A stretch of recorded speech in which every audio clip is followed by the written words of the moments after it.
வணக்கம் இருக்கு. இந்த ஒரு காட்சி உண்மையில் ரொம்ப அற்புதமாக இந்த காட்சியை அமெரிக்காவினுடைய இணைப்பில் இதுதான் ஒட்டுமொத்த அறிவியலும் சேர்ந்து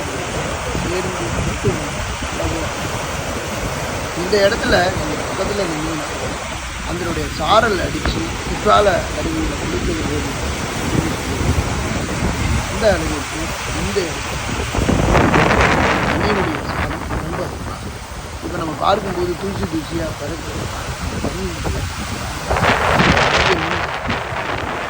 வெயில் காலங்களில் ஓரளவு நிற்க முடியும், குளிர்காலங்களில் நல்ல வேண்டிய அவசியம் இல்லை. குளிர்காலங்களில் தண்ணி அதே வேளையில் கடுமையான இப்போ நின்னா நம்மளுடைய மழை பெஞ்சு நம்ம எப்படி மழையில் நனைவோம் அது போல இதுதான் கண்டுகொள்ளாத